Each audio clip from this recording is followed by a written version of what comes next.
राजधानी recording studio Belwatia.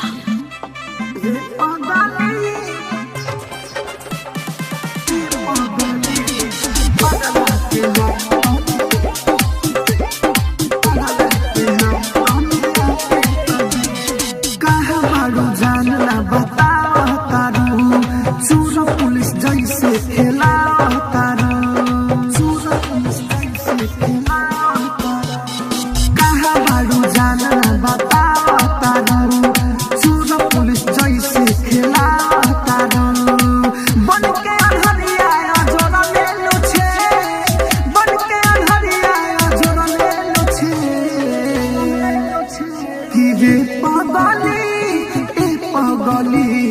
पागला के हाल तहनिया के तो दे रे पगली ए पगली हाय पागला के हाल तहनिया के तो दे।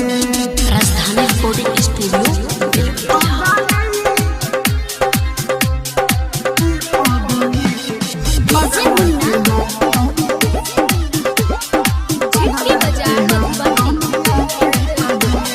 लागे छिटा जाई दिलवाई फाट के खुनावा बहा दे हम नसवा के काट के भइल कसूर का बाहर से बताओ मर जाई पागला ना ऐसे सताओ सोझो में ना तो सपनावा में दे सोझो में ना तो सपनावा में दे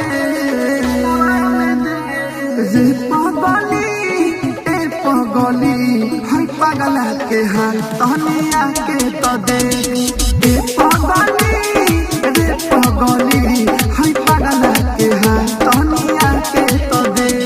राजधानी रिकॉर्डिंग स्टूडियो बेलवतिया।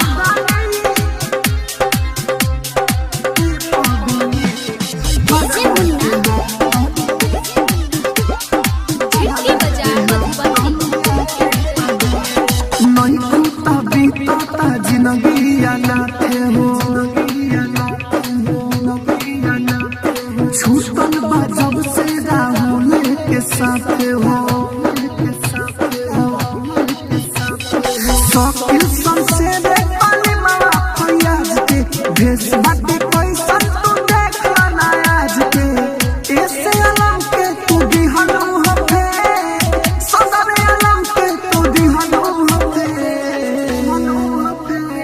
रे पगली ए पगली हाय पागला के हाल तहनिया के तो दे ए पगली ए पगली हाय पागला के हाल तहनिया के तो दे।